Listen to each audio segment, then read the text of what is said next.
First, I just wanted to say thank you to our fans, donors. I could go through the whole deal. Our cheer squad, spirit squad, you name it. Everybody in this room for the year. I mean, it's been a long year. Basketball is a long season. Sometimes it's a 6-month season, and a lot of work has to go into, especially our home games.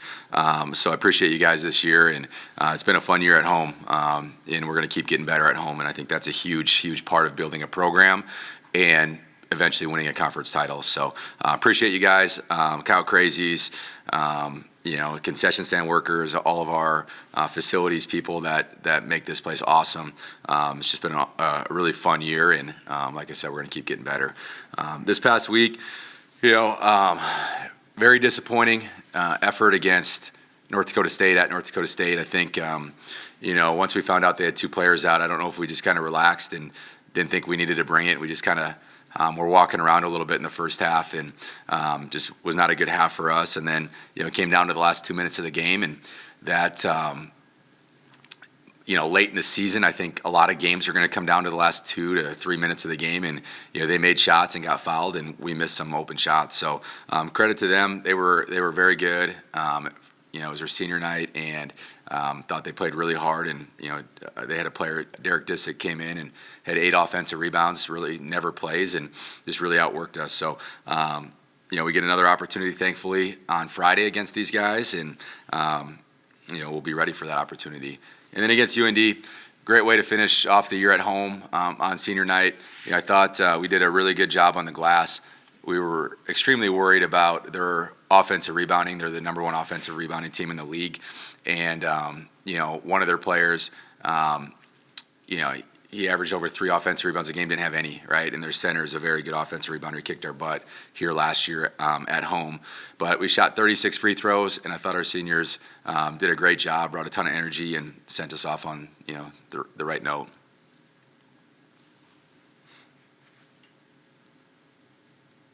Ian Sachs, go ahead. Hey, Coach, how are you? Doing great, Ian. I got a little bit of a cold, so if I'm struggling, that's why. If you can't hear me or I'm mumbling a little bit, just tell me to speak up. Just battling right now. It's going to be totally fine. I'm going to be better by Thursday. That's the rule, right? So we got Friday, Saturday, and Sunday, because I'm not going to get much sleep on Friday, Saturday, Sunday. That sounds about right. Yeah.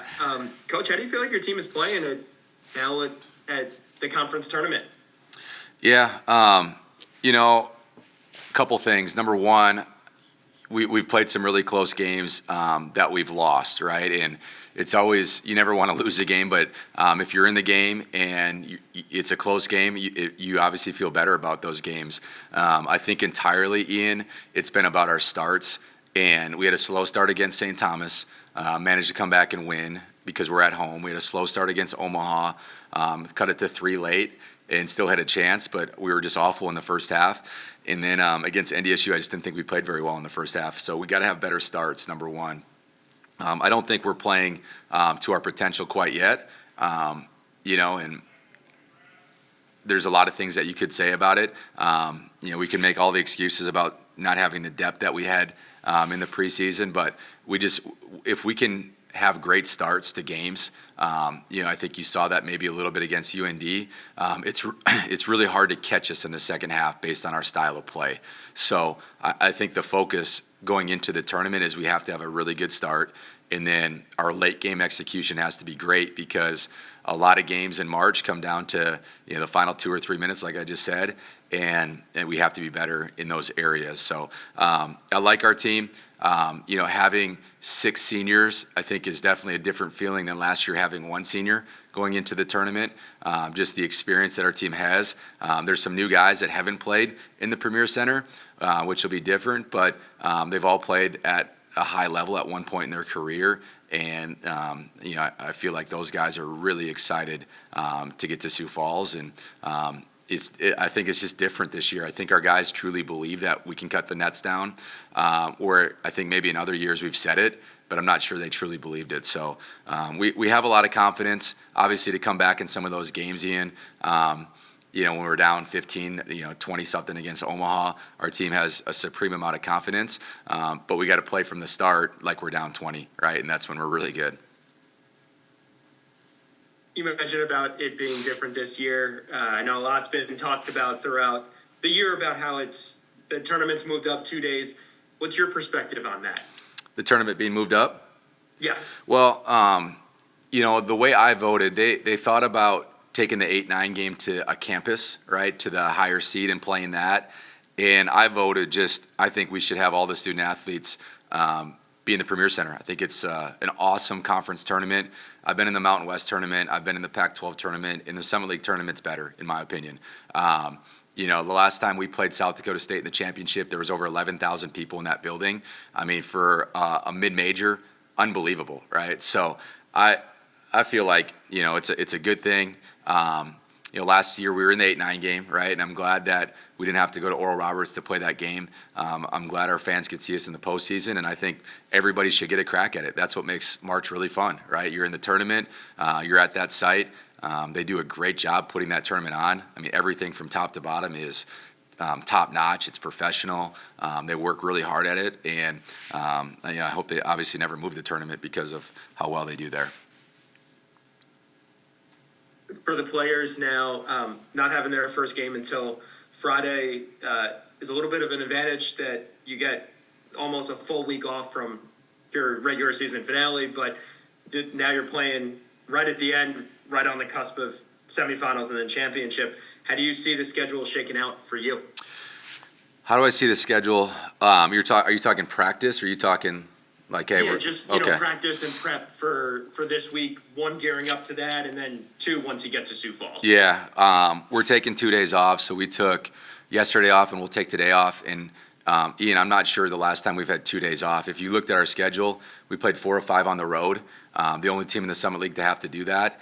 And then we come back and we had 4 games without a day off, which you could kind of see towards the end. Omaha was our last game. I was really worried about that game, just with our legs and mentally. I've never seen 4 or 5 on the road, and I don't think I've ever seen 4 games in a row without a day off. So kind of crazy scheduling, but I think maybe it's helped us prepare for the conference tournament, right, where you got to play 3 games in 3 days and be great all 3 days. And we try to set up our schedule a little bit like that in the non-conference. We played a lot of games in a short amount of time. I think we opened up the season 3 games in 5 days. I know it's not the same, but early on, that's a lot of games without rest. We were off yesterday. I think we needed it. We're off today. The guys always make fun of me because I'm like, well, we got 3 days off. And they're like looking at me, and it's like, well, kind of like 2.5. But like, if you count the hours, it's 3 days, and it's not. But that's what I kind of give them, like, mentally. Hey, you got 3 days off. And we need those days off with how we play. This week, it's going to be, a lot of people are like, you can't do much the week that you play in the tournament. And with our style of play in our mindset, I don't think we can be soft at practice and then show up and try to press for 40 minutes, right? So we got to do some live stuff, and some coaches get scared to get people injured, and it's like, well, we've been doing it all year, and we have people injured.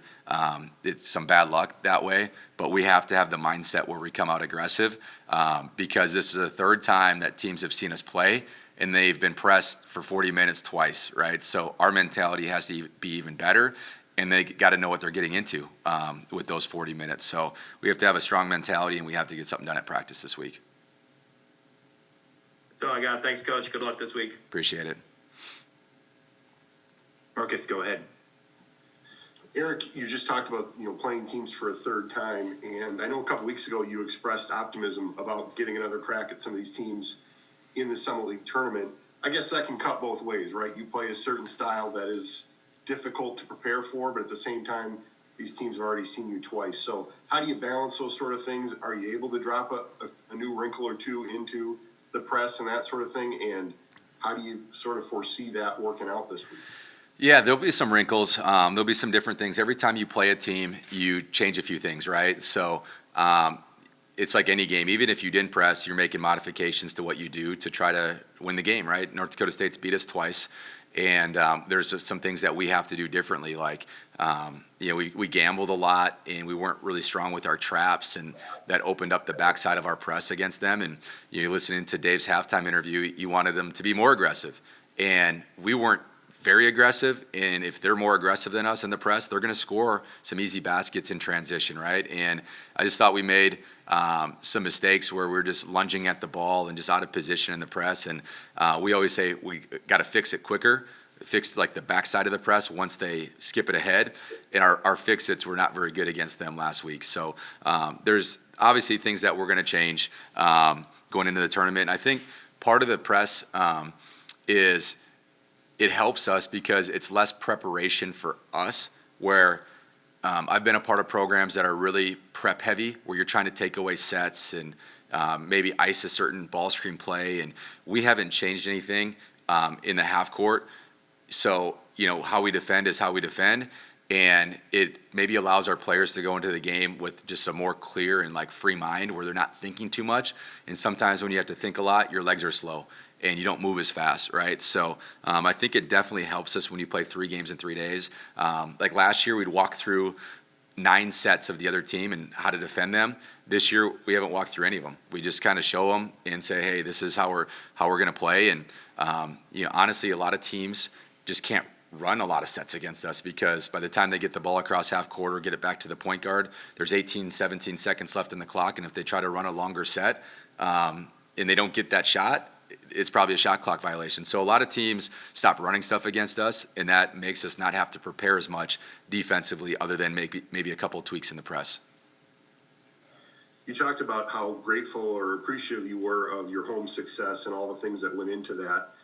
Obviously, you're going to be in a good position this weekend in terms of fan support and the people that are rooting for USD in Sioux Falls. Do you think some of that can carry over just with the amount of success you had at home in this tournament this week? Absolutely. I think the biggest thing is there's a lot of people that are fans that, maybe are texting me or sending me messages on social media after games and maybe watch us on TV, right? And they're like, I love your style of play. I love watching you guys. And maybe they just can't get to a game in Vermilion, right? And I think a lot of them have maybe waited for Sioux Falls to come watch us in the tournament. And whether they're coming from the other side of the state, whether they're in Minneapolis, it's hard to drive on a weeknight to come watch us play and get home, right? So I think that'll be a factor a little bit where we'll have more people from outside the area come because our style of play is exciting. It's 40 minutes of pressing up and down. Man, I think we had more dunks in our first game this year than we did the entire year last year, right? And people are starting to take notice. They see highlights on social media. Our people do a great job of getting that stuff out there and get people excited. And, we haven't been very good the last couple of years, and we've had a lot of people at those games, right? And, we have 6 seniors, and we're fun to watch, and I think that's going to carry over. And, what I'll tell people is like, hey, if you come to our home games, try to get 4 or 5 of your buddies to come to the game, at the Premier Center because, we can do it. We have the team that can do it, right? And, we need everybody. We need everybody's help to do it.